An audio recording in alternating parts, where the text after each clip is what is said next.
Hello Mentalkers, selamat datang di Mind Talks by madeinindonesia.com bersama saya Ramdan Anugrah.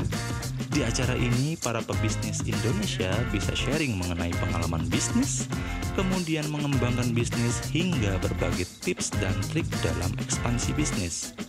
Oke Mentalkers, apakah Anda sudah pernah mencoba untuk mengekspansi produk?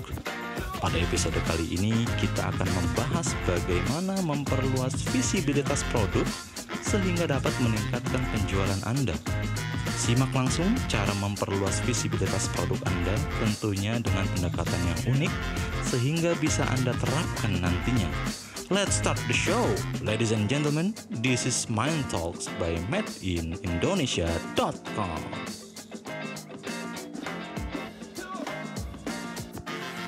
Halo Mentalkers. Di episode kali ini, Mind Talks akan membahas tentang ekspansi produk.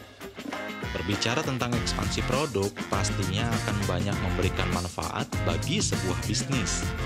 Tapi tentunya, harus ada kesiapan yang matang juga dari para pelaku bisnis untuk melakukan ekspansi. Apa saja itu? Hari ini, saya sudah kedatangan narasumber istimewa yang sudah paham mengenai ekspansi produk. Sudah ada bersama saya Bapak Ari Wibowo Irawan yang akan memberikan jawaban untuk tema kita pada hari ini. Mas Ari, semua pebisnis tentunya ingin produk dan jasanya mampu bersaing di pasar.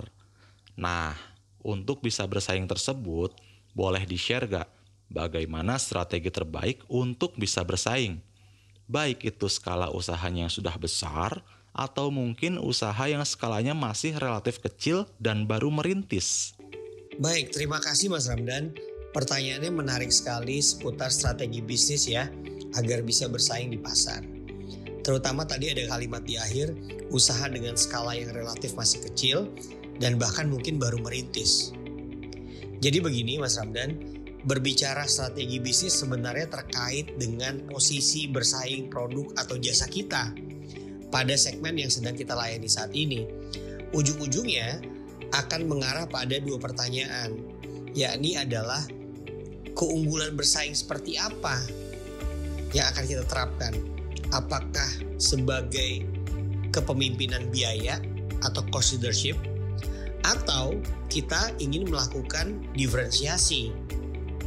Kedua adalah ruang lingkup persaingan itu sendiri. Kita mau bersaing pada pasar yang besar atau hanya di ceruk pasar. Nah, kedua hal ini, baik keunggulan bersaing maupun ruang lingkup persaingan, tidak bisa dipisahkan satu dengan yang lainnya. Kalau kita merujuk pada teorinya Michael Porter tentang generic strategi yang sangat populer dari zaman dulu sampai hari ini, sebetulnya ada dua alternatif strategi generik, yakni pertama adalah untuk pasar yang luas atau broad. Strateginya jelas, cost leadership atau diferensiasi. Sedangkan untuk pasar yang sempit atau narrow, biasanya orang menggunakan strategi fokus, baik fokus terhadap biaya atau cost fokus, atau fokus terhadap diferensiasi. Untuk lebih jelasnya, bisa kita ulas satu persatu ya, sambil melihat ilustrasi berikut ini. Strategi bersaing pertama, yakni kepemimpinan biaya atau cost leadership. Strategi bersaing ini cocok untuk ruang lingkup persaingan pasar yang luas. Biasanya, perusahaan yang menerapkan strategi ini adalah perusahaan yang mampu menghasilkan barang dengan sangat efisien. Kebanyakan dari mereka tentunya adalah perusahaan-perusahaan yang sudah mapan dan besar. Mereka memiliki fasilitas, mereka memiliki mesin, dan skala produksinya juga nggak nanggung, mereka main gede langsung. Karena skala usahanya besar, harga pokok produksi per unitnya menjadi lebih rendah, sehingga harga akhir di pasar lebih rendah dibandingkan pesaing. Walaupun harga jualnya rendah, namun bukan berarti mereka tidak punya margin. Mereka tetap punya margin karena mereka bisa berproduksi dengan efisien. Boleh jadi margin per unitnya kecil, tapi karena pasarnya besar tadi, transaksinya banyak, sering, jumlah ordernya juga banyak, maka secara akumulasi pada akhirnya marginnya juga menjadi sangat besar. Hebatnya lagi untuk perusahaan yang menerapkan strategi ini, paling tidak akan memiliki dua keuntungan. Pertama, akan memiliki posisi tawar yang tinggi terhadap pemasok bahan baku. Kenapa? Karena mereka setiap membeli bahan baku pasti kuantitasnya besar, sehingga bisa memperoleh harga bahan baku yang lebih rendah. Kedua, harga jual yang rendah pada akhirnya akan menjadi hambatan tersendiri untuk pesaing pendatang baru yang akan masuk dalam industri ini. Mau nggak mau mereka akan berpikir berkali-kali.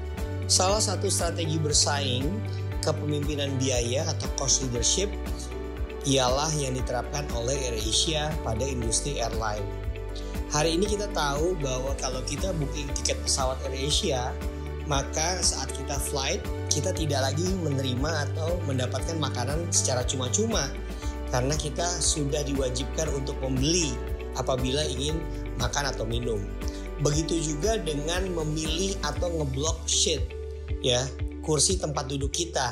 Ada beberapa tempat atau nomor kursi di bagian pesawat yang itu kalau kita pilih kita harus berbayar. Dan terakhir adalah dengan cerdasnya AirAsia juga membatasi maksimal berat bagasi dari setiap penumpang. Sehingga apabila ada penumpang yang membawa barang atau bagasinya berat, mereka akan kena biaya tambahan. Jadi bisa kita simpulkan, dengan sistem seperti ini, AirAsia bukan cuma bisa meminimalisasi biaya, namun juga bisa mengenerate profit tambahan dari charge-charge yang mereka kenakan. Strategi bersaing kepemimpinan biaya atau cost leadership juga diterapkan oleh Lion Air. Lion Air hari ini kita kenal sebagai airline swasta terkemuka di Indonesia dengan jumlah armada pesawat yang banyak dan juga coverage service yang luas. Dalam memaksimalkan kapasitas load factor pesawatnya, Lion Air tidak hanya berfokus pada penumpang orang saja, namun juga memaksimalkannya dengan muatan kargo barangnya. Salah satunya adalah mendapat support dari Lion Parcel, perusahaan yang masih satu grup dengan Lion. Sehingga boleh jadi penumpangnya sedikit, namun karena kargonya banyak, biaya operasional tetap tertutupi. Dengan kata lain, terjadi subsidi silang. Belum lagi dengan rute penerbangan yang tidak semuanya direct service, beberapa sengaja dibuat transit agar pesawat lebih penuh dan optimal. Jadi, strategi kepemimpinan biaya atau cost leadership ini benar-benar dijalankan oleh Lion Air. Strategi bersaing kedua yakni diferensiasi. Diferensiasi atau penciptaan nilai unik yang berbeda sangat cocok untuk pasar yang luas. Pasar yang luas biasanya sudah ada pemain lama di sana. Entah perusahaan yang pertama kali ada di industri tersebut sebagai pemimpin pasar atau biasanya kita kenal sebagai market leader ya, atau perusahaan besar lain yang merupakan pesaing utama dari pemimpin pasar, biasanya kita sebut sebagai market challenger. Belum lagi ada perusahaan ketiga, keempat dan seterusnya yang merupakan pengikut pasar, yakni market follower. Di tengah situasi seperti ini, biasanya pilihan strategi terbaik adalah melakukan diferensiasi atau menciptakan sesuatu yang berbeda. Terlebih apabila perusahaan kita secara ukuran masih relatif kecil dan secara modal pun belum terlalu kuat. Dengan pasar yang luas dan banyaknya pesaing, dibutuhkan produk yang unik agar beda dan supaya konsumen notice. Produk yang unik harus memiliki keistimewaan, baik dari kualitasnya maupun servisnya. Nilai unik yang istimewa ini lama-kelamaan menjadi sebuah positioning dari merek produk kita di mata konsumen. Ujung-ujungnya menciptakan loyalitas. Kalau konsumen sudah loyal, konsumen tidak akan terlalu sensitif lagi terhadap harga yang kita kenakan. Kasarnya begini, berapa aja yang lo jual, gua pasti beli. Wajar dong kalau produk kita unik, beda dari pesaing, kita sangat mungkin men-charge dengan harga yang lebih premium. Nah, kalau kondisi ini sudah terwujud, maka loyalitas konsumen menjadi penghalang buat kompetitor untuk merebut konsumen kita. Salah satu contoh dari diferensiasi adalah merek motor Harley Davidson. Motor gede ini sudah menjadi legenda sejak lama. Positioning yang ditawarkan oleh motor ini adalah prestis dan juga kesan yang cowok banget, macho bagi penggunanya. Pengguna motor ini rata-rata adalah orang yang sangat loyal dengan brand ini, sehingga dengan harganya yang sangat premium, banyak orang yang masih tidak sungkan merogoh koceknya untuk mendapatkan motor ini.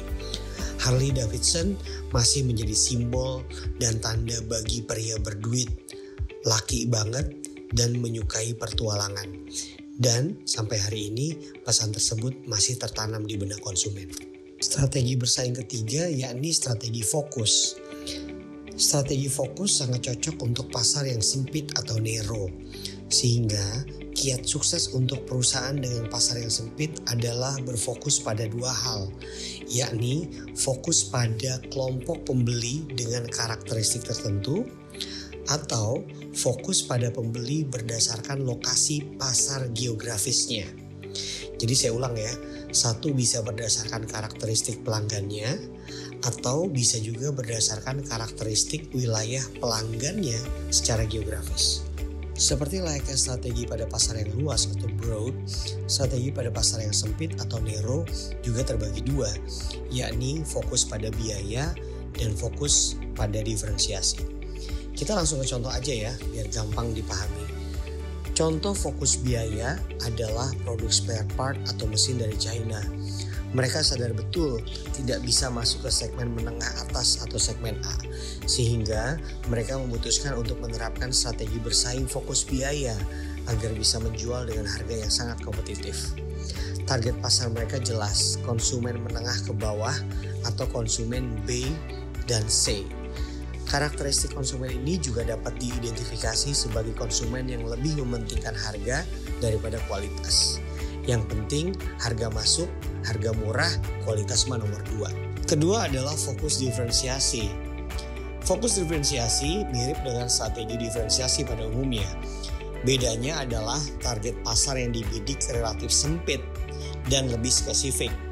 Contohnya asuransi. Asuransi yang umum kita ketahui gak jauh dari seputar asuransi kesehatan, asuransi pendidikan, asuransi kendaraan bermotor, dan asuransi lain untuk aset-aset yang kita miliki. Namun ternyata di luar sana ada asuransi yang justru sangat fokus dan spesifik, yakni produk asuransi khusus untuk pemain sepak bola. Inilah contoh dari sebuah fokus diferensiasi. Kembali pada pertanyaan Mas Ramdan di awal, semoga penjelasan saya yang tadi bisa menjawab ya Mas ya. Pertama, terkait strategi bersaing, ada 2 strategi bersaing secara generik kita harus tahu. Saya coba callback dan summary ya. Pertama, kalau pasarnya luas, kita bisa memainkan peran sebagai cost leadership atau kepemimpinan biaya. Kedua adalah kita juga bisa melakukan diferensiasi. Kemudian untuk pasar yang sempit, kita bisa melaksanakan strategi fokus, yang mana terbagi 2 lagi nih, fokus biaya dan juga fokus diferensiasi. Nah, kalau usaha kita relatif kecil dan juga baru mulai, seperti yang Mas Ramdan tadi tanyakan, kira-kira kita baiknya strategi yang mana tuh Mas Ramdan? Yes, that's right. Jawabannya adalah diferensiasi. Tapi nanti dulu, perlu juga diidentifikasi lebih lanjut. Ini pasarnya luas atau sempit? Kalau ternyata sempit, ambil yang fokus diferensiasi ya.